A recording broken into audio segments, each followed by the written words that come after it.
Chapter 4 વ્યવસ્થા તંત્ર આયોજન દ્વારા આપણે જોયું કે એકમના ધ્યેયો સિદ્ધ થાય એટલે કે જો તમારા એકમનો ધ્યેય હાસિલ કરવો હોય તો તમારી પાસે આયોજન હોવું જોઈએ અને આયોજન એ સંચાલનની સફળતાનો આધાર એકલો ના કહેવાય એકલા આયોજનથી કશું જ ના થાય સમજી લો જો તમારા એ આયોજનનો અમલ ના કરો કારણ કે તમે આયોજન તો બનાવી દીધું પ્લાનિંગ તો કરી દીધું પણ એ પ્લાનિંગ પ્રમાણે ચાલ્યા નહીં તો જેમ કે કોઈ જગ્યાએ તમે જવાનો પ્લાન બનાવ્યો પણ એ જગ્યાએ ના ગયા તો પ્લાન બનાવેલો ફેલ જાય કે ના તો એવી રીતે જો તમે ધંધા માટે આયોજન કર્યું હોય પણ જો એ પ્રમાણે પાલન ના કરો તો તમારો બિઝનેસ ફેલ જશે તો એના માટે પાલન કરવા માટે તમારી પાસે એક ચોક્કસ માળખું હોવું જોઈએ એ ચોક્કસ માળખાને કહેવાય વ્યવસ્થા તંત્ર એ વહીવટી માળખાને કહેવાય વ્યવસ્થા તંત્ર વ્યવસ્થા તંત્ર તમને શું કરશે કે સમાન ધ્યેયની સિદ્ધિ માટે એક કરતા વધુ વ્યક્તિઓ જ્યારે એકમની અંદર કામ કરતા હોય ત્યારે અસરકારક વ્યવસ્થા તંત્રની આવશ્યકતા રહે છે આવશ્યકતા એટલે જરૂરિયાત રહે છે એકમની ધ્યેય સિદ્ધિ અને કાર્યની સફળતાનો આધાર એકમના કર્મચારી વચ્ચે કાર્યોની સ્પષ્ટ વહેંચણી સત્તા અને જવાબદારીની સોંપણી વિભાજન મતલબ કે જ્યાર સુધી તમે કર્મચારીના કામ ના આપો એને જવાબદારી ના આપો ત્યાર સુધી એ પોતાનો ધ્યેય સિદ્ધ કરી શકશે નહીં તમે ફોર્મેટ તો બનાવી દીધું કે ભાઈ આ વ્યક્તિને મારે આ કામ આપવું છે આ વ્યક્તિને મારે આ કામ આપવું છે પણ એ કામ તમે આપ્યું જ નહીં તો સંચાલનની પ્રક્રિયામાં જે હેતુઓ સુનિશ્ચિત હોય સુનિશ્ચિત એટલે નક્કી હોય કે આ હેતુઓ આપણે સિદ્ધ કરવાના છે એને વિધિસર રીતે અમલમાં મૂકવા માટે વિધિસર એટલે પદ્ધતિથી વિધિથી તો એના માટે અસરકારક વ્યવસ્થા તંત્ર કામમાં આવે આયોજન એ ધંધાકીય સાહસનું મગજ કહેવાય સંકલન એ પ્રાણ કહેવાય પ્રાણ એટલે આત્મા અને વ્યવસ્થા તંત્ર એ શરીર કહેવાય અને આ ત્રણેય વસ્તુ ભેગી થાય ત્યારે થાય સંચાલન સામાન્ય શબ્દોમાં કહીએ તો સમાન ધ્યેય સિદ્ધ કરવા માટે પ્રવૃત્ત થયેલી વ્યક્તિઓ વચ્ચે પ્રવૃત્ત એટલે કામ માટે જે વ્યક્તિ તૈયાર થાય એને પ્રવૃત્ત થયેલી વ્યક્તિ કહેવાય સત્તા અને જવાબદારીની વહેંચણી કરતું માળખું એટલે વ્યવસ્થા તંત્ર આ એની વ્યાખ્યા છે અલગ અલગ સંચાલન શાસ્ત્રીઓ દ્વારા પહેલી વ્યાખ્યા છે ચેસ્ટર આઈ બર્નાર્ડની ચેસ્ટર આઈ બર્નાર્ડ એવું કીધું બે કે તેથી વધુ વ્યક્તિઓ સહકાર દ્વારા સહકાર એટલે સાથે મળી ભેગા મળી જ્યારે કોઈ પ્રવૃત્તિ કરે તો એને વ્યવસ્થા તંત્ર કહેવાય લુઈસ એલનની વ્યાખ્યા મુજબ વ્યવસ્થા તંત્ર એક એવી પ્રક્રિયા છે કે જેમાં નિશ્ચિત હેતુઓ સિદ્ધ કરવા માટે લોકો વધુમાં વધુ અસરકારક રીતે એટલે કે જે માણસો હોય એ અસરકારક રીતે કાર્ય કરે એ હેતુથી શું કરવાનું કાર્યની સ્પષ્ટતા કરવાની એટલે કાર્ય સ્પષ્ટ કરવાનું કે ભાઈ તારે આ કામ કરવાનું તેનું વર્ગીકરણ કરવાની જવાબદારી અને સત્તાની સોંપણી કરવાની તેમજ સંબંધો સ્થાપવાની પ્રક્રિયા છે તો આ લુઈસ એલનની વ્યાખ્યા છે તો આ બે વ્યાખ્યાઓ એ સમાજશાસ્ત્રીઓ આપેલી હતી વ્યવસ્થા તંત્ર એ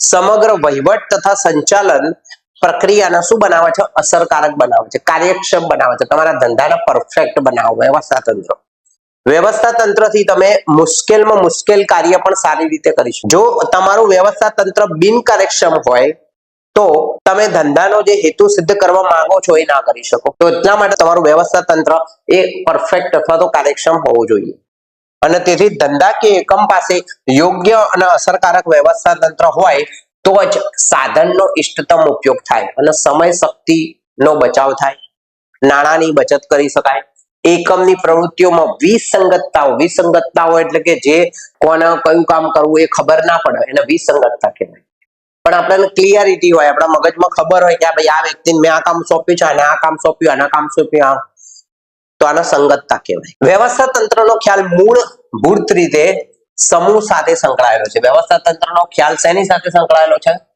સમૂહ સાથે કેમ સમૂહ સાથે સંકળાયેલો છે કેમ કે સમૂહ ન તમે કામ સોંપો છો તમે વ્યવસ્થા ગોઠવશો તો કોની ગોઠવશો એક માણસ નહીં ગોઠવશો બહુ બધા લોકો હોય વ્યવસ્થા ગોઠવવા માટે સમૂહ હોય તમારી સામે જ્યાં એક કરતા વધુ વ્યક્તિ સામૂહિક રીતે કાર્ય કરે ત્યારે અસરકારક કામ પાર પાડવા માટે વ્યવસ્થા તંત્ર હોવું જોઈએ તેથી તેને પ્રબંધ કહેવાય શું કહેવાય એનું બીજું નામ છે પ્રબંધ વ્યવસ્થા તંત્રમાં કોઈ સમાન ધ્યેયની પ્રાપ્તિ માટે લોકો ભેગા થાય સત્તા જવાબદારીની વહેંચણી કરો અને એ લોકો વચ્ચે જે સંબંધ સ્થાપિત કરવામાં આવે એના આપણે વ્યવસ્થા તંત્ર કહીશું માનવ શરીર આનું એક ઉત્તમ ઉદાહરણ કહેવાય આપણું શરીર જે છે ને એ વ્યવસ્થા તંત્ર જ કહેવાય જો તમારું મગજ છે ને વિચારવાનું કામ કરશે પછી તમારે આખી જે બોડી છે ને એના જે પાર્ટ્સ છે મગજે જે વિચાર્યું એ મગજ જે સૂચના આપશે બધી બોડીને કે હાથ તું કામ કર, પગ કામ કર, ચાલવાનું, મગજ ચલાવવાનું, લખવાનું, આવું બધું મગજ આપણને સૂચના આપશે કે આપણે કરીશું. તો શરીર એ શું થઈ ગયું? આપણું વ્યવસ્થા તંત્ર થઈ ગયું. તો એના લાક્ષણિકતાઓ જોઈએ.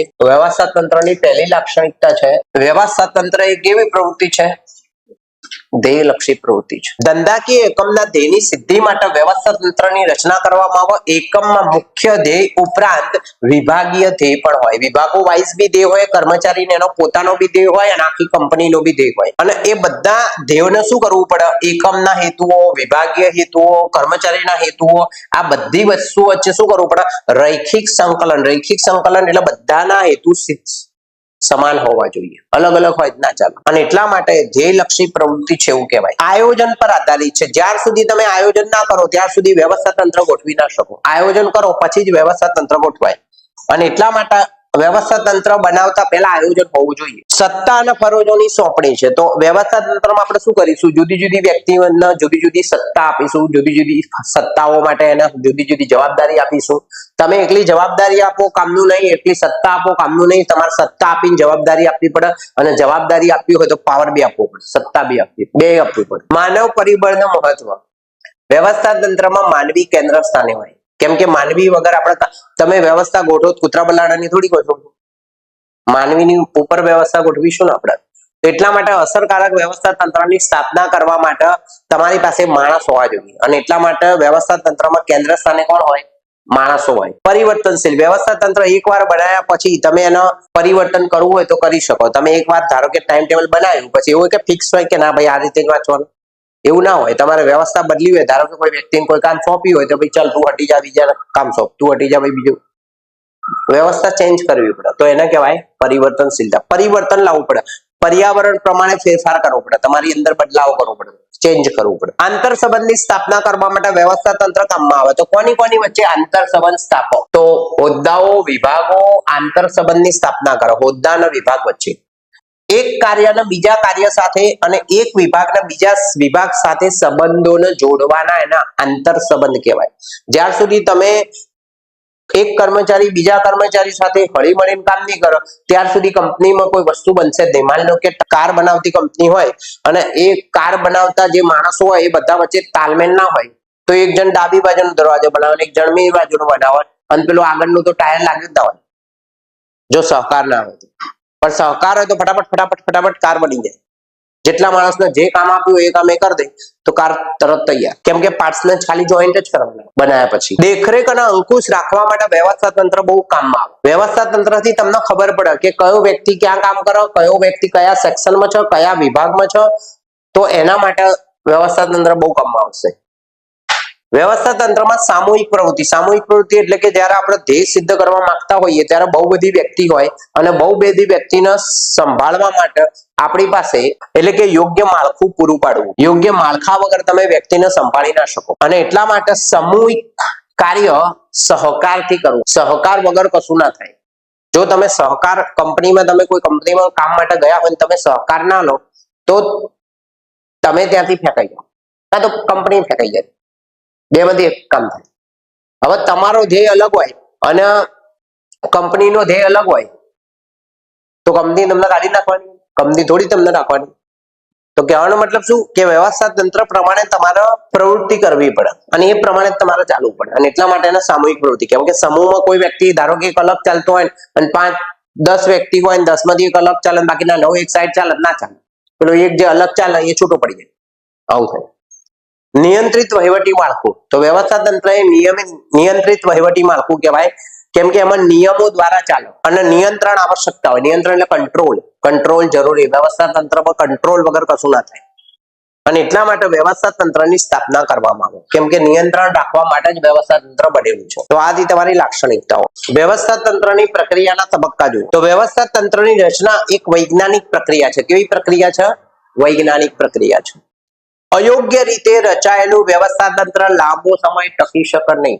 કે જો તમારું વ્યવસ્થા તંત્ર અયોગ્ય હોય, યોગ્ય ના હોય, બે વ્યક્તિને એક જ કામ સોંપ્યું હોય, 3 વ્યક્તિ વચ્ચે કામની ફાળવણી ના કરી હોય, એક વ્યક્તિને બેસાડી રાખ્યો હોય, બીજી 4 વ્યક્તિને કઈ હાઈ લેવલ પર કામ આપ્યું હોય, તો આ વ્યવસ્થા તંત્ર યોગ્ય ના કહેવાય, અયોગ્ય કહેવાય.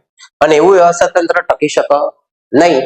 કેમ કે એનાથી ધ્યેય સિદ્ધિ થાય. વ્યવસ્થા તંત્ર ની સાથે એકમ પણ ધીમે ધીમે નાશ પામે. જો તમારું વ્યવસ્થા તંત્ર ગયું ને તો સમજી લો કે એકમ બી ગયું, સ્લો લેવલ પર એકમ નિસ્તનાબૂદ થઈ જાય. એટલા માટે પીટરે ડ્રકર એવું કીધું કે વ્યવસ્થા તંત્રની રચના દ્વારા કાર્યકારણનો સંબંધ સ્થાપિત કરવો જોઈએ. કાર્યકારણ એટલે શા માટે તમે વ્યવસ્થા તંત્ર બનાવો છો, કેમ બનાવો, શું કામ બનાવો, તમારે શું જરૂર તે બનાવો.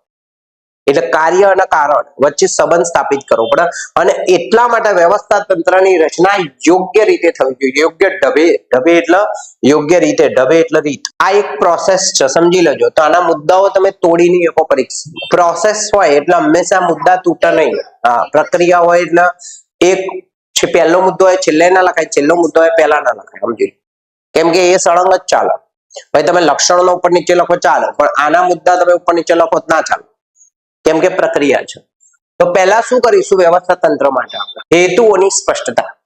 પહેલા તો તમારા વ્યવસ્થા તંત્ર બનાવતા પહેલા તમારા હેતુ સ્પષ્ટ હોવા જોઈએ. હેતુમાં બે પ્રકારના હેતુ હોય, મુખ્ય હેતુ અને ગૌણ હેતુ. અને એના આધારે આખું સમગ્ર વ્યવસ્થા તંત્રનું માળખું ઘડવામાં અને હેતુ સાથે સુસંગત વ્યવસ્થા તંત્ર બનાવવું પડે. એટલે તમારો જે હેતુ હોય ને એવું જ વ્યવસ્થા તંત્ર બનાવવું પડે. તમારો હેતુ કંઈક અલગ હોય, વ્યવસ્થા તંત્ર કંઈક અલગ તમે બનાવ્યું હોય ના ચાલે. તો એટલા માટે પહેલું પગથિયું છે એનું કે હેતુઓ સ્પષ્ટ કરવા. બીજું છે કાર્યોની યાદી બનાવી. તમારા એક લિસ્ટ બનાવો કે કયું કાર્ય ક્યારે કરીશું, કોના પછી કયું કાર્ય કરવું, કે જેથી કરીને હેતુઓ સિદ્ધ કરવામાં તમને મદદ રહે. વ્યવસ્થા તંત્રના વહીવટી માળખામાં કયા કયા કાર્યો કરવા પડશે એની યાદી તૈયાર કરવાની. આ યાદીમાં ધ્યાન રાખવાનું કે કોઈ કાર્ય ડબલ વખત ના આવી જાય, કોઈ કાર્ય બેવડાય નહીં. અને એટલા માટે વિચારણા ખાસ કરવી પડે અને એનું આખરી વિભાજન કરવું પડે યાદી તૈયાર કરવા માટે. યાદી તૈયાર થઈ જાય પછી જેટલી કાર્યોની તમે યાદી તૈયાર કરી હોય એના વિભાગમાં વહેંચવાની, એના સ્લોટ બનાવવાના કે ચલો ભાઈ આ ઉત્પાદનનું કાર્ય, નાણાકીય કાર્ય, આ ખરીદવાળું કાર્ય, વેચાણનું કાર્ય, વિજ્ઞાપનનું કાર્ય, બધાના કાર્યોના સ્લોટ બનાવ. તો કાર્યના પાછા વિભાગોમાં વહેંચવાના.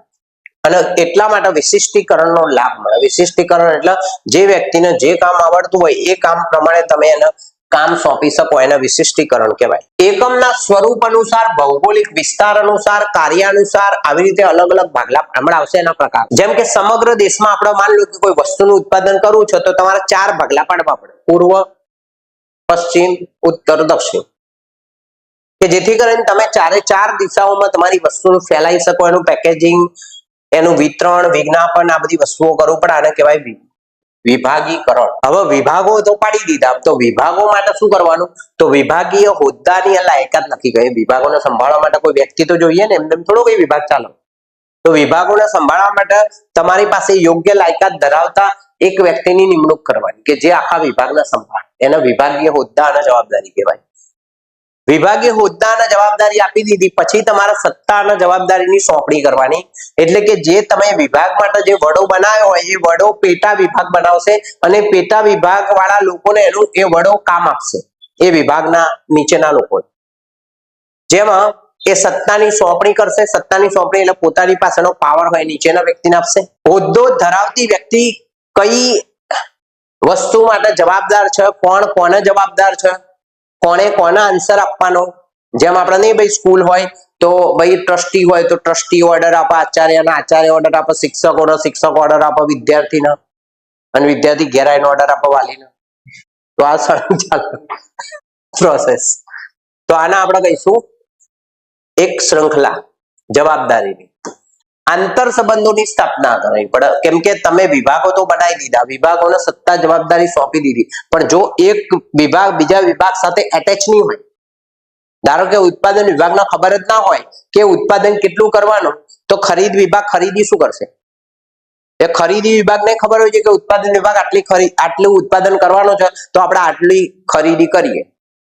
અને ઉત્પાદન વિભાગને ખબર હોય છે કે વેચાણ વિભાગ આટલું વેચાણ કરવાનું છે તો આપણે આટલું ઉત્પાદન કરીએ. એને કહેવાય આંતર સંબંધોની સ્થાપના કરવી. એકબીજા સાથે એ લોકો ભેગા મળીને કાર્ય કરવા જોઈએ. અને વિકેન્દ્રિત પ્રવૃત્તિઓ, વિકેન્દ્રિત એટલે જે છૂટી છવાઈ પ્રવૃત્તિઓ હોય એને કેન્દ્રિત કરવી પડે, એનું સંકલન કરવું પડે, એને ભેગું કરવું પડે. અને એને કહેવાય આંતર સંબંધોની સ્થાપના દ્વારા તમે એને કેન્દ્રિત કરી શકો. જે પ્રવૃત્તિઓ ફેલાયેલી હોય એને તમે ભેગી કરી શકો આંતર સંબંધ દ્વારા. અને છેલ્લે વ્યવસ્થા તંત્રનો નકશો તૈયાર કરવાનો.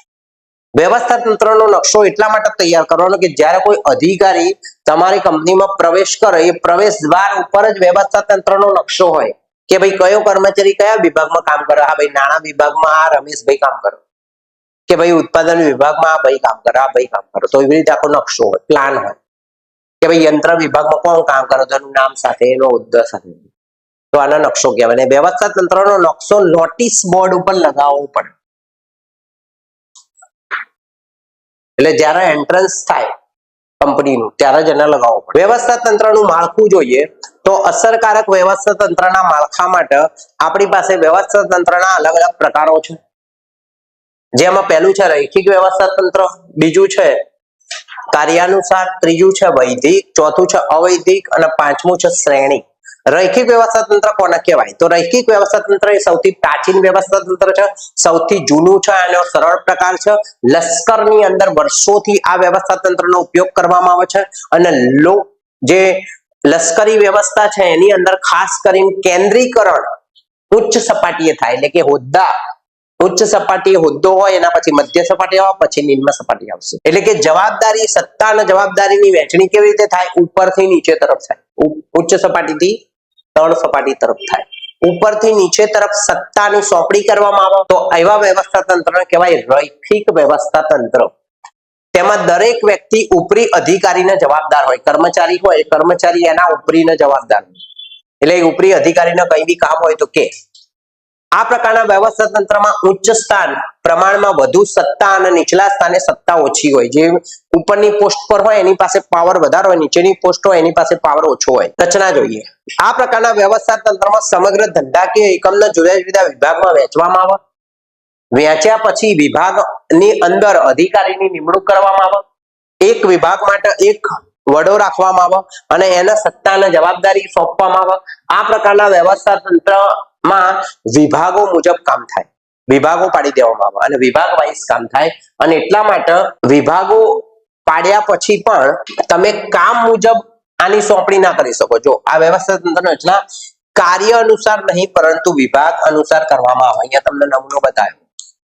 પહેલા નંબર પર કોણ હોય? તો સંચાલક મંડળ હોય, એની નીચે જનરલ મેનેજર હોય. જનરલ મેનેજરની નીચે 3 વિભાગ છે: ઉત્પાદન વિભાગ, વહીવટ વિભાગ અને વેચાણ વિભાગ.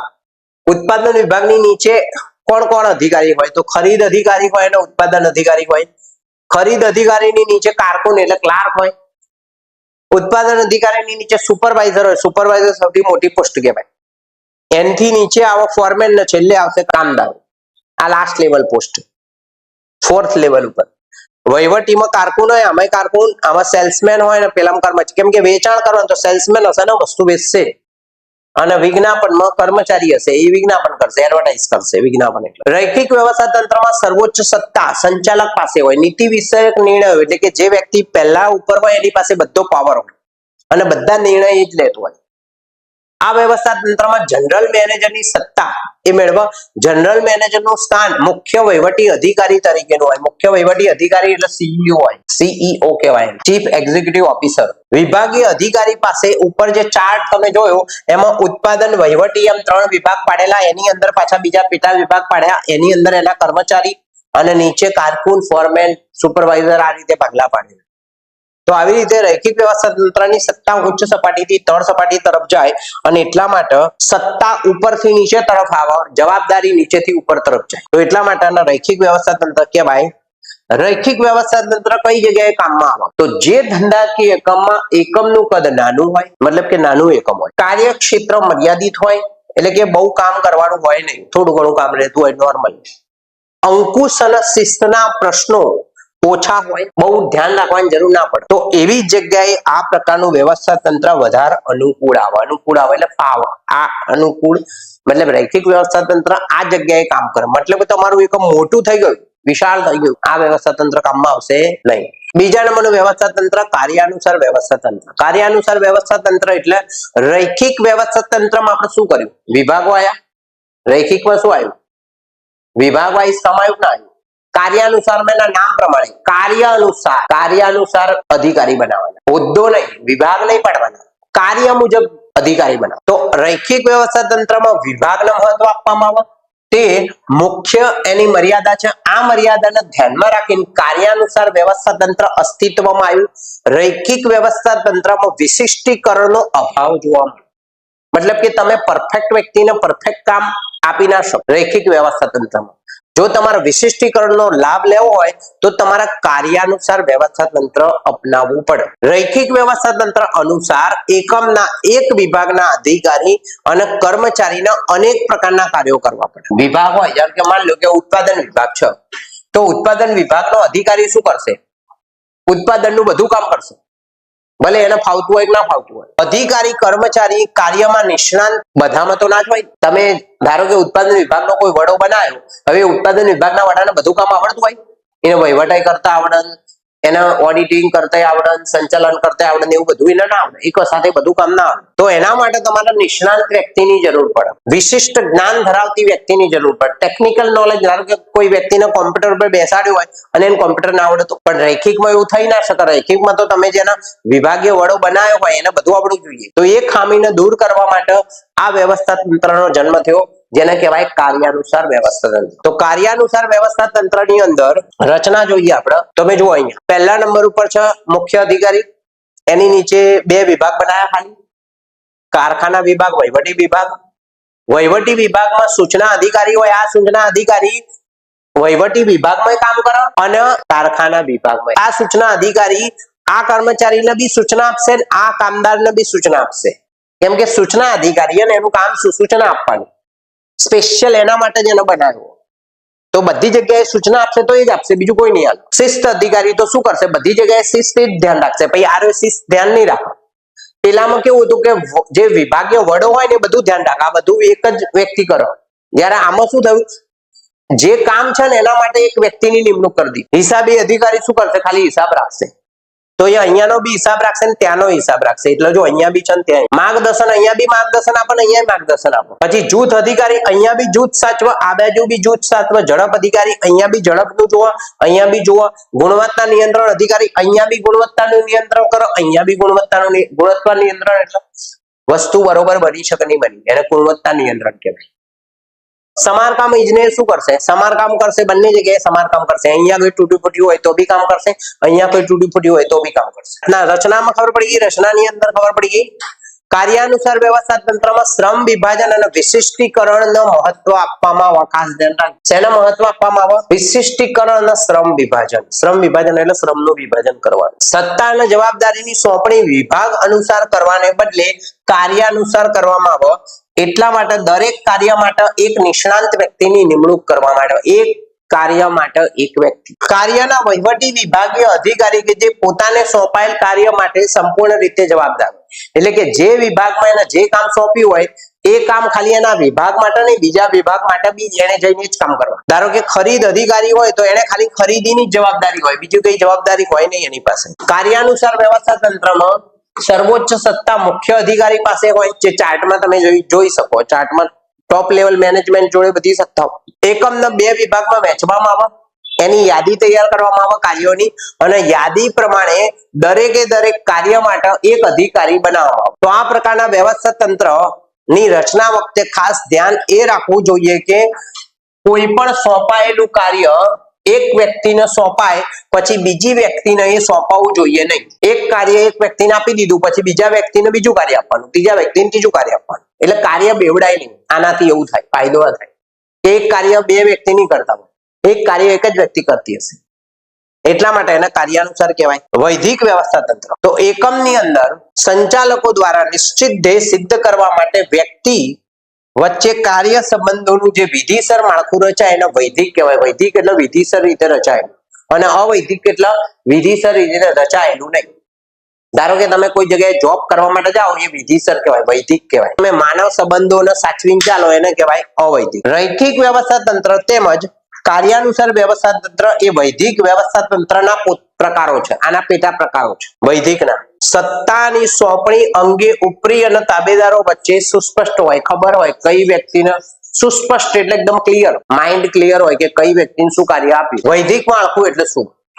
તો વૈદિક માળખું એટલે નિશ્ચિત ધ્યેયને સિદ્ધ કરવા માટે સંચાલકો સભાનતા એટલે જાગ્રત રહીને કામ કરે, એને કહેવાય વૈદિક માળખું. અપરિવર્તનશીલ, આ પ્રકારનું વ્યવસ્થા તંત્ર એ અપરિવર્તનશીલ હોય. એમાં મોટે ભાગે એકવાર નક્કી થઈ ગયું પછી ચેન્જ ના થાય. કોઈક જવલ્લે એટલે કોઈક વાર જ ફેરફાર થાય, બાકી ચેન્જ ના થાય. એકવાર નક્કી થઈ ગયું ભાઈ આ કામ કરવા એટલે આખી જિંદગી ચેન્જ નહીં થાય. સત્તાની સોંપણી ઉપરથી નીચે તરફ થાય, એટલે કે સત્તા ઉપરી અધિકારી એના નીચલા વ્યક્તિને સત્તા આપશે.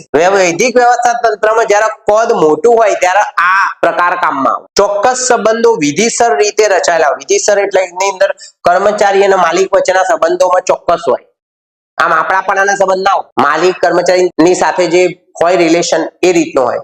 આપણાપણાનો ભાવ ના હોય. આપણાપણાનો ભાવ આવે તો અવૈધિક માહિતી સંચારમાં વૈદિક પ્રકારના માર્ગો દ્વારા જ થાય. અવૈધિક વ્યવસ્થા તંત્ર માહિતી સંચારના આમાં કોઈ સ્થાન ના હોય. જો અવૈધિક વ્યવસ્થા તંત્રની વ્યાખ્યા વાંચો એટલે ખબર પડશે કે આમાં શું આવશે. અવૈધિક વ્યવસ્થા તંત્રમાં સામાજિક સંબંધો હોય. આપણે જેમ ઘરમાં સંબંધો હોય કેવા કહેવાય? ઘરના સંબંધો, રિલેશન મૈત્રીના સંબંધો હોય, મિત્રના સંબંધો હોય કેવા હોય? અવૈધિક હોય. મિત્રના સંબંધોમાં કોઈ ઓફિસ ના હોય, કોઈ એકબીજાને ઓર્ડર ના આપતું હોય. જેમ આપણે કુટુંબમાં જઈએ તો કુટુંબની અંદર આપણને કોઈ ઓર્ડર ને આપણે આપણી મરજીથી કામ કરતા હોઈએ, રિલેક્સેશન. એમાં કોઈ ઉપરી અધિકારી જેવું કોઈ હોય નહીં કોઈ. એટલા માટે વૈદિક વ્યવસ્થા તંત્ર એ પડછાયો છે. વૈદિક વ્યવસ્થા તંત્રનો ઉદ્ભવ જ અવૈદિક વ્યવસ્થા તંત્ર થી થાય એવું આપણે કહી શકીએ. એટલે અવૈદિક વ્યવસ્થા તંત્ર એ વૈદિક વ્યવસ્થા તંત્રનો પૂરક છે. પૂરક છે એને ખામીને પૂરવાનું કામ. અવૈદિક વ્યવસ્થા તંત્રની લાક્ષણિકતાઓ જોવાની વ્યાખ્યા આપણે જોઈ ગયા. તો અવૈદિક વ્યવસ્થા તંત્રનું માળખું કેવું હોય એના લક્ષણો જોઈએ. તો એનું માળખું પહેલા આપણે જોઈએ તો અવૈધિક માળખું. અવૈધિક માળખું એટલે આ પ્રકારના વ્યવસ્થા તંત્રની અંદર માળખું અવૈધિક હોય, જે આંતર સંબંધોમાંથી ઉદ્ભવ. શેમાંથી ઉદ્ભવ? આંતર સંબંધમાંથી. આંતર સંબંધ એટલે એક વ્યક્તિનો બીજી વ્યક્તિ સાથેનો સંબંધ.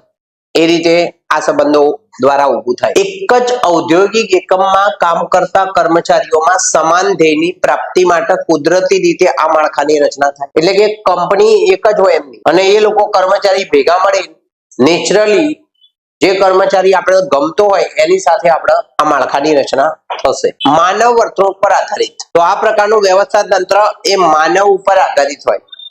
કેમ કે માનવ વર્તણૂક પર આધારિત હોય? કેમ કે આ પ્રકારનું વ્યવસ્થા તંત્રમાં માનવ વર્તણૂક અગત્યની હોય. એમાં બધાની લાગણીઓ સમાન હોય, અભિરુચિ, મૂલ્યો, શોખ, ટેવો, માન્યતાઓ આ બધું સરખું હોય. અને એટલા માટે જ એ વ્યક્તિઓ એકબીજા સાથે જોડાય. જ્યાર સુધી આ બધું સમાન ના હોય ત્યાર સુધી આ વ્યવસ્થા તંત્રની રચના થાય નહીં. પરિવર્તનશીલ. તો અવૈધિક વ્યવસ્થા તંત્રનું માળખું પરિવર્તનશીલ હોય. તમે ગમે ત્યારે એમાં ચેન્જ કરવો હોય તો કરી શકો. એમાં એક વિભાગમાંથી બીજા વિભાગમાં બી વ્યક્તિ જઈ શકો અને નવેસરથી માનવ સંબંધોની રચના થાય અને એમાં ફેરફાર બી થાય. સાર્વત્રિક. તો આપણને ખબર અવૈધિક વ્યવસ્થા તંત્ર તમને બધી જગ્યાએ જોવા મળે. એ ખાલી એકલા ઉદ્યોગોમાં જોવા ના મળે. તમારા સામાજિક સંબંધોમાં બી તમને અવૈધિક વ્યવસ્થા તંત્ર જોવા મળે. જેમ કે આપણું કુટુંબ એ અવૈધિક વ્યવસ્થા તંત્રનો નમૂનો કહેવાય. જેમ કે આપણું ફ્રેન્ડ સર્કલ તો એ વૈદિક વ્યવસ્થા તંત્રનો નમૂનો કહેવાય. અવૈધિક વ્યવસ્થા તંત્રમાં માહિતી સંચાર બી અવૈધિક રીતે જ થાય. અવૈધિક એટલે એમાં કોઈ તમને ઓર્ડર ના આપે. માહિતી સંચાર કરતી વખતે એમાં માહિતી સંચારની પ્રક્રિયા મૌખિક હોય, કોઈ લખાણ દ્વારા ના હોય અને અભિપ્રાય વધારે હોય. અવૈધિક વ્યવસ્થા તંત્રની અંદર માહિતી સંચાર ઝડપી હોય, ફાસ્ટ હોય. વૈદિક જેટલો ધીમો ના હોય, કેમ કે વૈદિકમાં તો લેખિત હોય, આમાં મૌખિક હોય. વ્યવસ્થા તંત્રનું કદ નાનું હોય. અવૈધિક વ્યવસ્થા તંત્રનું કદ નાનું હોય કેમ કે બહુ ઓછા વ્યક્તિઓ દ્વારા વ્યક્તિગત સંબંધોથી જોડાણ થાય અને એ સભ્યો વચ્ચે આંતરક્રિયાનું પરિણામ હોય. કેમ કે અવૈધિક વ્યવસ્થા તંત્ર આંતરક્રિયા દ્વારા જ બને. જ્યાર સુધી તમને તમારા જેવો વ્યક્તિ ના મળે ત્યાં સુધી અવૈધિક વ્યવસ્થા તંત્ર બને નહીં. તો એટલા માટે આનું કદ બહુ નાનું હોય. અંકુશનો અભાવ. આમાં અવૈધિક વ્યવસ્થા તંત્રમાં કર્મચારીની પ્રવૃત્તિ ઉપર કોઈ અંકુશ ના હોય. પોતપોતાની રીતે દરેક વ્યક્તિ કામ કરતું હોય અને સહકાર અને સ્વેચ્છાથી કામ કરતું હોય. અમે કોઈ કર્મચારી એકબીજાનો કોઈ ઉપરી અધિકારી કઈ હોય નહીં. વૈદિક વ્યવસ્થા તંત્રના પૂરક. અવૈધિક વ્યવસ્થા તંત્ર એ વૈદિક વ્યવસ્થા તંત્રમાંથી ઉદ્ભવ થાય અને એટલા માટે વૈદિક વ્યવસ્થા તંત્ર માટે પૂરક કહેવાય. પૂરક એટલે એની ખોટ પૂરી કરે. અવૈધિક વ્યવસ્થા તંત્ર વૈદિકની ખોટ પૂરી કરે. આધુનિક સમયમાં અવૈધિક વ્યવસ્થા તંત્રનું મહત્વ આજના સમયમાં વધતું જાય છે. ઔદ્યોગિક ઝઘડાઓ ઓછા અને ઔદ્યોગિક શિસ્ત વધુ જળવાતી હોવાથી વ્યવસ્થા તંત્રનો આ પ્રકાર સૌથી વધારે પ્રચલિત બન્યો છે. આના પછી છે શ્રેણિક વ્યવસ્થા તંત્ર. હવે શ્રેણિક વ્યવસ્થા તંત્ર એ તમારો ચોથા નંબરનો પ્રકાર છે વ્યવસ્થા તંત્ર. વ્યાખ્યા જોઈએ પહેલા શ્રેણિક વ્યવસ્થા તંત્ર એ શું છે? તો શ્રેણિક વ્યવસ્થા તંત્ર એટલે આધુનિક સ્વરૂપનું આ વ્યવસ્થા તંત્ર છે. તો આ વ્યવસ્થા તંત્ર એ આજના સમયનું વ્યવસ્થા તંત્ર છે એવું આપણે કહી શકીએ. વ્યવસ્થા તંત્રમાં બે અલગ અલગ પ્રકારના માળખા હોય. બે અલગ અલગ પ્રકારના માળખા એટલે બે અલગ અલગ વિભાગ હોય. એક સામાન્ય ક્રમનું માળખું હોય અને બીજું નિર્ણય પ્રક્રિયાનો ભાગ હોય. એટલે કે બીજું ટેકનિકલ પ્રશ્નો હોય. એટલે એકમાં એક નાનું નાનું કામ થતું હોય, બીજામાં ટેકનિકલ કામ થતું હોય. જે ટેકનિકલ કામ થતું હોય એને પ્રોજેક્ટ કહેવાય. અને આ બંને માળખાને જોઈન્ટ કરીને જે વ્યવસ્થા તંત્રની રચના થાય એને કહેવાય શ્રેણિક વ્યવસ્થા તંત્ર. એટલે શ્રેણિક વ્યવસ્થા તંત્રનું માળખું કાર્યાનુસાર અને પ્રોજેક્ટ આ બંનેનું કોમ્બિનેશન હોય.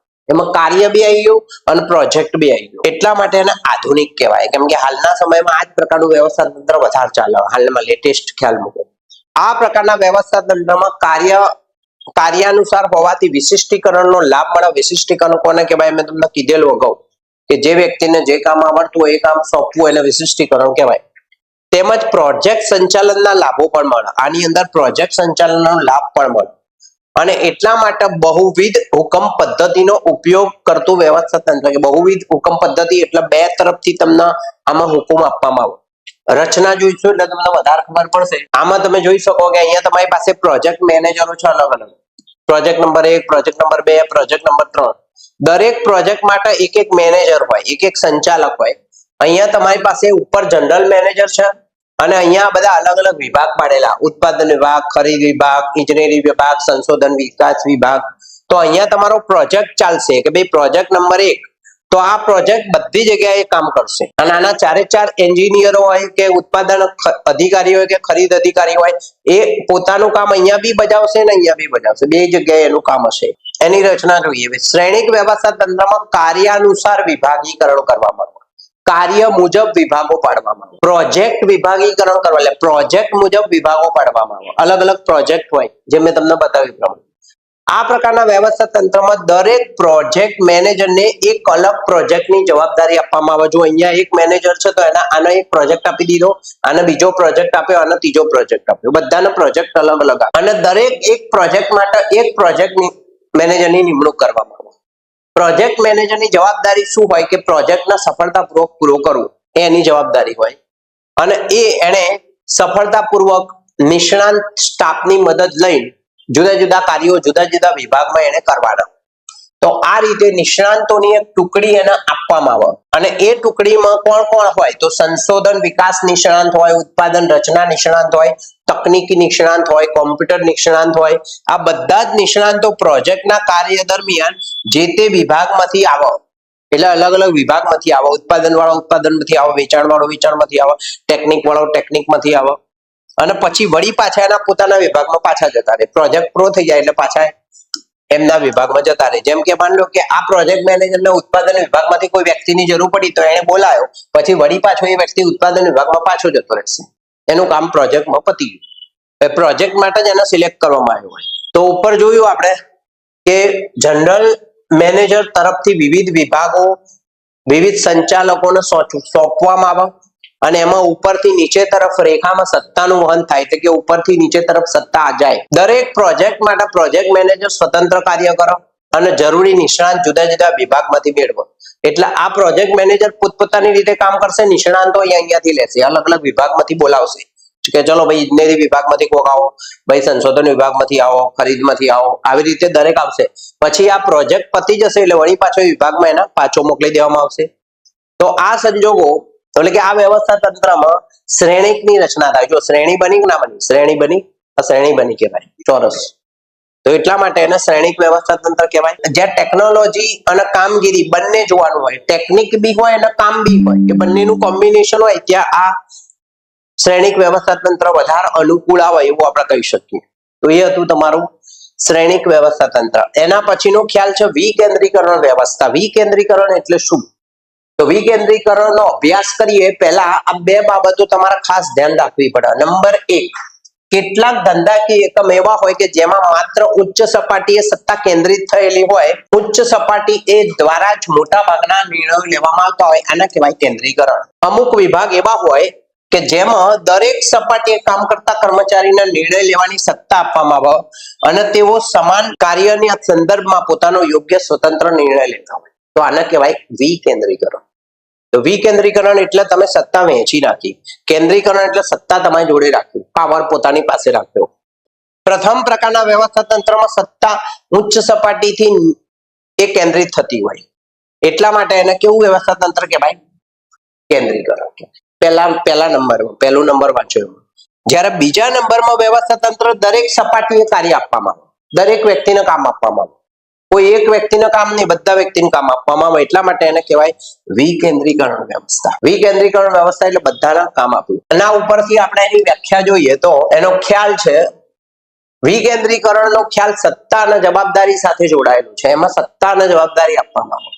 સંચાલકો પાસે પોતાની સત્તા કે વિકેન્દ્રીકરણ રાખવી એને જાતે નક્કી કરવાનું હોય. એકમના સંદર્ભમાં નક્કી કરતી વખતે કદ નાનું હોય એકમ માટે કેન્દ્રિત સત્તાનો ખ્યાલ અને મોટા કદના એકમ માટે વિકેન્દ્રિત સત્તાનો ખ્યાલ.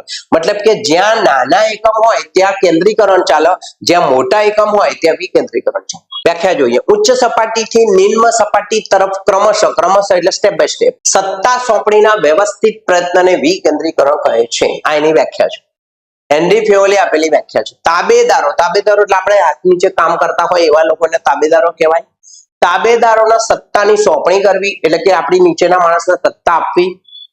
કાર્યનું વિભાજન કરવું એટલે એમને કાર્ય બી સોંપવું. નિર્ણય પ્રક્રિયામાં એમને સામેલ કરવા એટલે કે આપણે જે ડિસિઝન લેતા હોય એમાં એમને બોલાવવા અને એમને કહેવાનું ભાઈ તમે તમારું ડિસિઝન આલો, તો આને કહેવાય વિકેન્દ્રીકરણ. આમ વહીવટની જે સપાટીએ કાર્ય કરવાનું છે તે સપાટીને કર્મચારીને નિર્ણય લેવાની સપાટીને સત્તા સોંપણી વિકેન્દ્રીકરણ કહે છે. આનું મહત્વ શું છે? તો સંચાલનની સફળતાનો આધાર સત્તા અને જવાબદારી ઉપર હોય. સત્તા તમે કેટલી આપી, જવાબદારી કેટલી આપી એના ઉપર હોય. કેન્દ્રીકરણમાં કેવું હોય? આપખુદશાહી હોય. વ્યક્તિ એકલો નિર્ણય લેતો હોય, એમાં કોઈની સાથે કોઈનો મતલબ ના હોય, એમાં અસહકારની લાગણી વધારે જોવા મળે.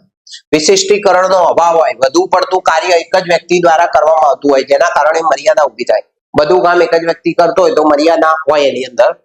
સત્તા અને જવાબદારીના યોગ્ય વિભાજન માટે વિકેન્દ્રીકરણનો ખ્યાલ બહુ જ પ્રચલિત છે. પ્રચલિત એટલે એકદમ નવો છે, જેને આધુનિક સમયમાં ઉપયોગમાં લેવામાં આવે છે એવું કહી શકાય. પ્રખ્યાત છે, પ્રચલિત છે મતલબ. તો એનાથી શું થાય? તો ત્વરિત નિર્ણય લેવાય. ત્વરિત એટલે ફાસ્ટ નિર્ણય લેવાય, તરત જ નિર્ણય લેવાય. તમે કોઈ પણ કાર્ય સાથે જોડાયેલા હોય તો નિર્ણય તમે બહુ ઝડપથી લઈ શકો. પ્રવૃત્તિ સાથે જે પણ નિર્ણય લેવાનો હોય અને એટલા માટે સપાટીએ કાર્ય કરવાનું હોય ત્યાં જ નિર્ણય લેવાનો હોય અને એનો અમલ ત્યાં જ થતો હોય, એટલે તીવ્ર અને ત્વરિત નિર્ણય એ આમાં જોવા મળે. ઉચ્ચ સપાટીનો કાર્યભાર ઘટે, કેમ કે હવે બધી સત્તા ઉચ્ચ સપાટી જોડે નહીં. ઉચ્ચ સપાટીએ પોતાનો પાવર નીચે આપી દીધો એટલે હવે બધા જ લોકો જોડે પાવર આવી ગયો, તો હવે ઉચ્ચ સપાટી વાળાનું કાર્ય ઓછું થઈ ગયું.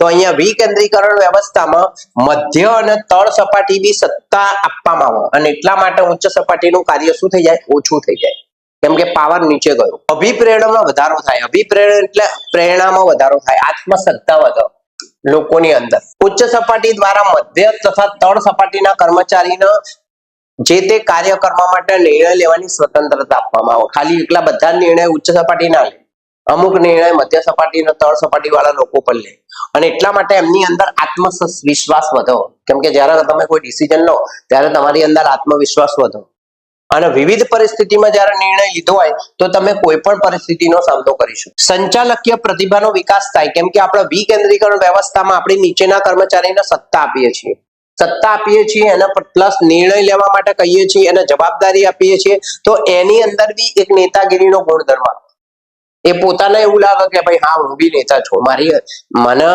બી કંઈક પૂછવામાં આવ્યું, તો એના કારણે સંકલન આપણે સારી રીતે કરી શકીએ. અને તાબેદારો પણ પોતાના કાર્યનું આયોજન, અંકુશ આ બધી વસ્તુઓ એમની અંદર વિકસે કે આયોજન કઈ રીતે કરવું, વ્યવસ્થા કઈ રીતે જાળવવી, કઈ રીતે કંટ્રોલ રાખવો, કઈ રીતે લોકોને ટેકલ કરવા, આવું બધું એમને આવડે એમને. અને એના કારણે એમના સંચાલકીય પ્રતિભાનો વિકાસ થાય. એમના અંદર સંચાલકના ગુણો આવે કર્મચારીની અંદર, નીચેના માણસો. અને કર્મચારી વિવિધ પરિસ્થિતિમાં નિર્ણય લેતા હોવાથી એને પ્રતિભા બતાવવાની પણ તક મળે. એમની પોતાની અંદર કઈ છુપાયેલું હોય તો એ બહાર આવે. કર્મચારીની અંદર અસરકારક અંકુશ દરેક સપાટીએ કર્મચારી પાસે પૂરતી સત્તા હોય અને એટલા માટે તમારે બધી જગ્યાએ જઈને કામ ના કરવું પડે. કર્મચારીને ભૂલ થાય તો શિક્ષાત્મક પગલા લેવાનું કાર્ય પણ સરળ બને. માની લો કે કોઈ કર્મચારીએ ભૂલ કરી તો એનો જે કર્મચારીનો વિભાગનો જે વડો હોય એ નિર્ણય લે. એ બોલા ઉચ્ચ સપાટી વાળા પૂછવા ના જાય ભાઈ આને શું કરવું, એટ એ ટાઈમ ડિસિઝન લઈ લે. તો આ રીતે અસરકારક અંકુશ જળવાય. સંવાદિતાનું સર્જન થાય. સંવાદિતા એટલે સારા સંબંધોનું નિર્માણ થાય. દરેક સપાટીએ કાર્ય થતું હોય એટલા માટે વિશેષ કરીને દરેક સપાટીના અધિકારી અને કર્મચારી, હુકુમ આપનારાઓ અને મદદનીશો વચ્ચે ચર્ચા વિચારણા કરી યોગ્ય નિર્ણય લેવાય. અને આ પ્રક્રિયા દરમિયાન એક જૂથ બીજા જૂથના સંપર્કમાં આવે જેના કારણે સહકાર એટલે લોકો ભેગા મળીને કામ કરે. સંવાદી સારા સંબંધ ઉભા થાય કેમ કે એકબીજા જૂથ સાથે કામ કરવા. મર્યાદા શું છે? જ્યાં ખૂબ જ નાના પાયા ઉપર કામ થતું હોય તો ત્યાં ધંધાના રહસ્યોની જાળવણી બહુ જરૂરી હોય. હવે તમે લોકોને સત્તા આપી દીધી તો તમારા ધંધાના રહસ્યો ખુલી જાય. લોકો બાર બચ જઈને બકી લે કે ભાઈ આ કંપની તો આવી રીતે ચાલે છે અને તમારી એના સામે પાછી બીજી એવી નવી કંપનીઓ સ્ટાર્ટ થઈ જાય અને એના કારણે તમારી કંપની બંધ થઈ જાય. તો આ ખાસ એનો ગેરફાયદો છે વિકેન્દ્રીકરણ વ્યવસ્થાનો.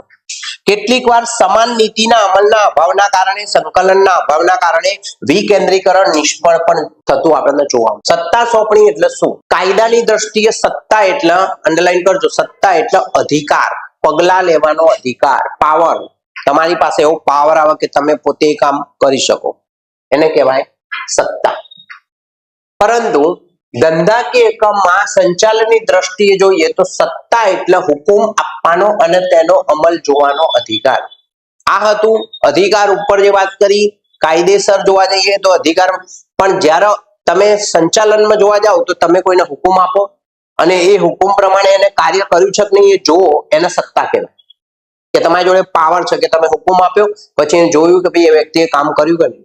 જેમ એકમનું કદ મોટું થતું જાય, વિસ્તરતું જાય એટલે મોટું થતું જાય, એમ ઉચ્ચ સપાટીએ કેટલાક કાર્યો કરવાની સત્તા અને એનો અમલ નો અધિકાર એના મદદનીશોને આપવા. મદદનીશો એટલે નીચેના માણસોને આપવામાં આવે કેમ કે બધું કામ વ્યક્તિ એકલો પછી સંભાળી ના શકે, એમની પાસે બહુ બધું કામ હોય. તો મદદનીશને સોંપવામાં આવેલ કાર્ય અસરકારક રીતે પાર પાડી શકે એ માટે કાર્ય કરવા માટે તેનો અમલ થાય તે જોવાની એને સત્તા પણ આપવી પડે. એકલું કામ આપવાથી કશું નથી, સત્તા બી જોડે આપવી પડે, જેને આપણે કહીશું સત્તા સોંપણી. સત્તા સોંપણી એટલે સત્તા સોંપી, આપી, સત્તા આપી. સામાન્ય અર્થમાં કહીએ તો સત્તા સોંપણી એટલે કાર્યની સોંપણી કરવી, બીજાને કાર્ય સોંપવું. મારું કામ હોય હું બીજાને આલું, સત્તા સોંપી દીધી. પણ ખાલી કામ ના આલું, મેં એને સત્તા બી આલું કે ભાઈ તું આની અંદર આવું કરી શકો અને તે કાર્ય કરવા માટેની સત્તા આપવી. વ્યાખ્યા જોઈએ. લુઈસ એલને આપેલી વ્યાખ્યા સત્તા સોંપણી. સત્તા સોંપણી એવી પ્રક્રિયા છે કે જેમાં સંચાલક પોતાને મળેલ સત્તામાંથી વિધિસર રીતે તેના મદદનીશને કાર્ય કરવાની ફરજો અને સત્તા આપવામાં આવે છે. તો જેમાં સંચાલકને મળેલ સત્તામાંથી વિધિસર મદદનીશના કાર્ય અને સત્તાની સોંપણી કરવામાં આવે. મદદનીશો અન્ય વ્યક્તિઓના સહકારથી જે કાર્યનો અમલ કરવાનો હોય એના હેતુસર સભાનતાપૂર્વક કાર્ય. સભાનતાપૂર્વક એટલે જાગ્રત અવસ્થામાં, એને સભાનતાપૂર્વક કહેવાય. કે તમને સત્તા આપી પછી તમે એનો સભાનતાપૂર્વક ઉપયોગ ના કરો તો શું કરવાનું? સત્તા સોંપણીમાં જવાબદારીનો ખ્યાલ પૂરક છે. પૂરક એટલે જોડાયેલો છે. તમે એકલી ખાલી સત્તા નહીં આપતા, તમે જવાબદારી બી આપો છો. કોઈ વ્યક્તિને એકલો પાવર ના આપવામાં આવે એટલે સત્તા બી આપવામાં અને મદદનીશના એ જવાબદાર હોય, પરંતુ કાર્યના પરિણામનું અંતિમ ઉત્તરદાયિત્વ ભલે તમે સત્તા આપી પણ તેનું છેલ્લું ઉત્તરદાયિત્વ એટલે છેલ્લી જવાબદારી તો અધિકારીની જ રહે. તમે ભલે નીચેવાળા માણસને સત્તા આપી તો પણ તમારી જવાબદારી તો, ધારો કે કોઈ પોલીસ ઓફિસર હોય એને હોમગાર્ડ વાળાને સત્તા આપી અને હોમગાર્ડ વાળે કઈ કામ કર્યું તો છેલ્લો જે બી એને કઈ કામ કર્યું એ બધું જવાબદારી કોના માથે આવે? પોલીસ ઇન્સ્પેક્ટરના માથે જ આવે. પેલા હોમગાર્ડની કોઈ જવાબદારી ના આવે કેમ કે એને તો પાલન કર્યું સત્તાનું. બરોબર? તો આ છે સત્તા સોંપણી. તો જવાબદારીમાંથી તમે છટકી ના શકો. તમે એમ ના કહી શકો મેં તો સત્તા આપી દીધી હતી, મારે કઈ નહીં જોવાનું. પોલીસ ઓફિસર એવું ના કહી શકો.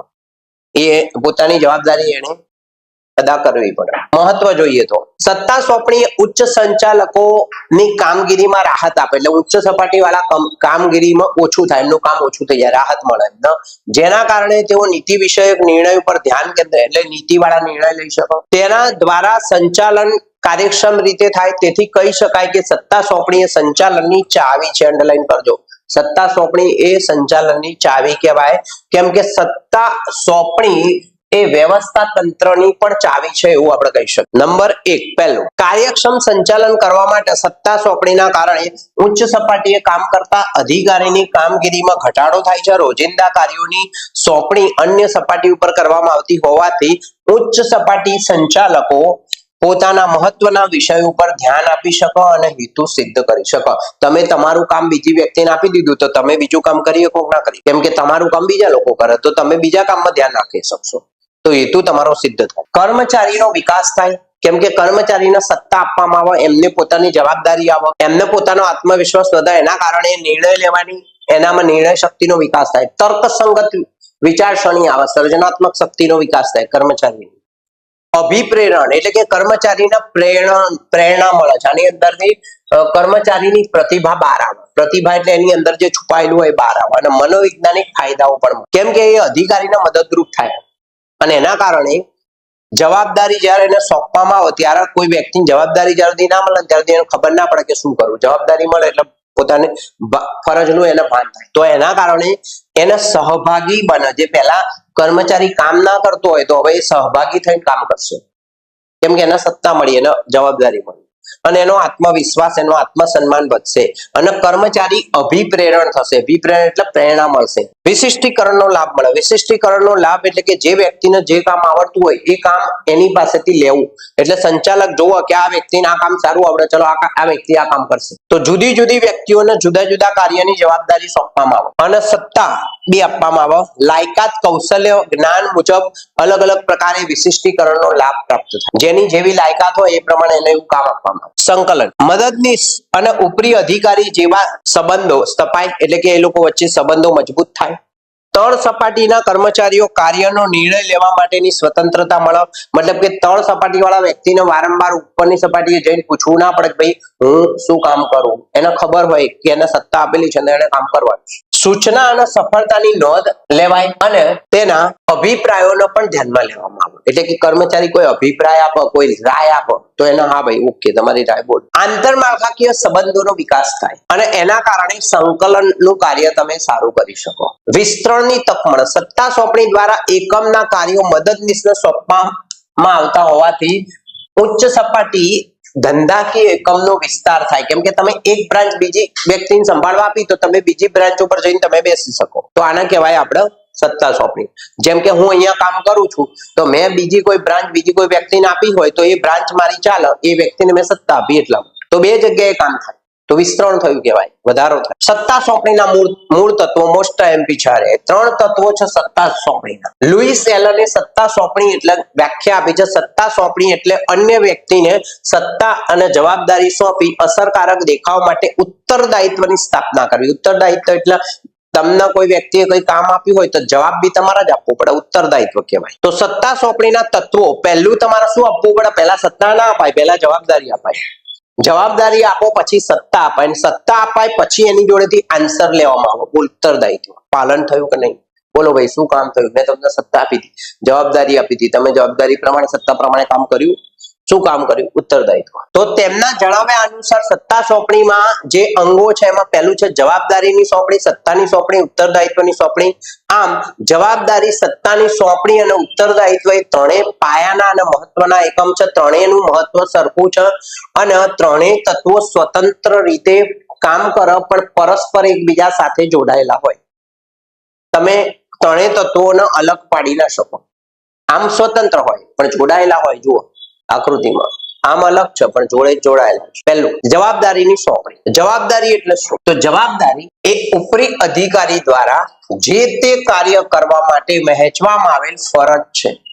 કોઈ ચોક્કસ કાર્યની પૂર્ણતા માટે જે કાર્ય સોંપણીનો આવશ્યક ભાગ હોય તેને જવાબદારી કહેવાય. એટલે કે કાર્ય એનાથી જ પૂરું થાય, કાર્ય એના વગર પૂરું થાય નહીં. જવાબદારીના કારણે હુકમ આપનાર એટલે જે વ્યક્તિ હુકમ આપતો હોય એ, અને તાબેદાર એટલે કે કર્મચારી, એ બંને વચ્ચે સંબંધોની સ્થાપના થાય. કારણ કે તાબેદારે હુકમ આપનારે સોંપેલા તમામ ફરજોનું પાલન કરવાનું હોય અને તાબેદારે હંમેશા ઉપરી અધિકારી માટે શું હોય? જવાબદાર. ઉપરી અધિકારીને જવાબ આપવાનો. સત્તા અને જવાબદારીના બાબતની સ્પષ્ટતા જરૂરી હોય. કોઈ કાર્ય માટે જવાબદારીની વહેંચણી કરવામાં આવે તો તે સત્તા તે વ્યક્તિને આપવી જરૂરી બની જાય. દાખલા તરીકે તમે કોઈ પોલીસ અધિકારી હોય, એના ઉપરના પોલીસ અધિકારી તરફથી એવું કહેવામાં આવે જગ્યાએ જેટલા ગુંડાઓ છે એને સાફ કરી દો, તો તમારે એના સામે બંદૂક બી આપવી સાફ કરવા માટે. એકલો પછી એના કોણ લેવા લાઠી જઈને સાફ કરી આવો તો એ સાફ થઈ જાય, તો ના ચાલે. મતલબ કે એના એ જ પ્રમાણેની સત્તા આપવી પડે જેટલો તમે એને જવાબદારી આપો. તો સત્તા મુજબની જવાબદારી આપવાનો ખ્યાલની હિમાયત કરવામાં આવી છે. જવાબદારીના પ્રમાણમાં સત્તા વધારે બી ના આપવી પડે અને ઓછી બી ના આપવી પડે, સપ્રમાણ આપવી પડે. જેટલી જવાબદાર, માન લો કે વધારે પડતી સત્તા આપી દો તો દુરુપયોગ કરે, અને ઓછી સત્તા આપો તો જવાબદારી નિભાઈ ના શકે. એટલે તમારે સપ્રમાણ આપવી પડે.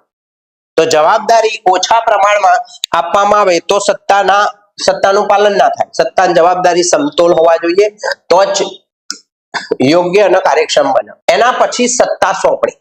જવાબદારી આપી દીધી, હવે સત્તા આપવાની. તો સત્તા એક અધિકાર છે જેના દ્વારા અન્ય પાસેથી કામ લઈ શકાય. સંચાલકો તરફથી મદદનીશને જે કાર્ય સોંપવામાં આવ્યું હોય તે સારી રીતે પાર પાડવા માટે સત્તાની સોંપણી એને કરવી જોઈએ. સત્તાની સોંપણી એ ઉચ્ચ સપાટીથી તળ સપાટી તરફ જાય છે. ક્યાંથી ક્યાં તરફ જાય છે? ઉચ્ચ સપાટીથી તળ સપાટી તરફ જાય છે. હુકુમ લેવાની સત્તા આપવામાં આવે છે. સત્તા સોંપણી વિવિધ બાબતો અલગ અલગ હોઈ શકે, જેમ કે માર્કેટિંગ મેનેજર તેના વિભાગ માટે જરૂરી ખર્ચ કરવાની સત્તા આપે કે ભાઈ તમારે જેટલો ખર્ચો કરવો એટલો કરો. કર્મચારીની નિમણૂક કરવાની સત્તા આપે, એમના શિક્ષાત્મક પગલા લેવાની સત્તા આપવામાં આવે. તો આ બધી અલગ અલગ સત્તાઓ છે, પાવર છે. ઉત્તરદાયિત્વનું સર્જન. તાબેદારો દ્વારા, તાબેદાર એટલે નીચેની વ્યક્તિ, એને તાબેદાર કહેવાય. હવે તમે સત્તા તો આપી દીધી, જવાબદારી આપી દીધી, પછી તમારે જવાબ બી લેવાનો. લાવો ભાઈ, કામ થયું કે નહીં બતાવો. અમે તમને પાવર આપ્યો તો શું કામ કર્યું તમે? તો ઉત્તરદાયિત્વની જવાબ આપવો, ઉત્તર માંગવા, પ્રશ્ન પૂછવા, તો એને ઉત્તરદાયિત્વ કહેવાય. સત્તા સોંપણી એ તાબેદારના નિશંકપણે, એટલે કે કોઈ પણ પ્રકારની શંકા વગર ઉપરી અધિકારી દ્વારા સોંપવામાં આવેલ કાર્ય સત્તા અને જવાબદારી આપે છે. તેમ છતાંય જે તે કાર્યને આખરી પરિણામ માટે ઉપરી અધિકારી જવાબદાર રહે છે. ભલે એને સત્તા આપી, ભલે પાવર આપ્યો, પણ છેલ્લે કામ કરવાની જવાબદારી કોની આવશે? ઉત્તરદાયિત્વ કોનું આવશે? ઉપરી અધિકારીનું આવશે. ભલે નીચેના વ્યક્તિને તમે સત્તા આપો. જવાબદારી સત્તાની સોંપણી કર્યા પછી સત્તા સોંપનારી પોતાની મદદનીશો તેને સોંપાયેલ કાર્ય વ્યવસ્થિત રીતે કરે છે કે નહીં એ જોવું બી પડે. આપણે કોઈને સત્તા આપીએ, કામ આપ્યું, તો આપણે જોવાનું કે ભાઈ આપણા પ્રમાણે કામ કરે છે કે નહીં, તાબેદાર આપણા પ્રમાણે ચાલે છે કે નહીં.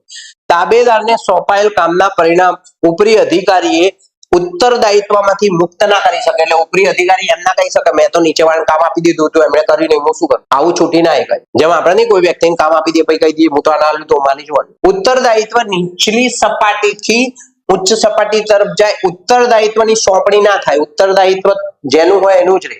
ધારો કે કોઈ હિસાબી અધિકારી હોય, એને હિસાબો લખવાની તમે જવાબદારી એકાઉન્ટન્ટને આપી હોય, પરંતુ જો હિસાબો સાચા છે કે ખોટા છે, એમાં ભૂલ હોય, ગોટાળા હોય, તો એનો છેલ્લો હિસાબ કિતાબ કોણે જોવાનો? ભલે એકાઉન્ટન્ટે લખ્યું, પણ છેલ્લું કોણે જોવાનું? હિસાબી અધિકારીએ જોવાનું હિસાબ. તો એનું ઉત્તરદાયિત્વ રહે. તો એકાઉન્ટન્ટની કોઈ જવાબદારી રહેશે નહીં.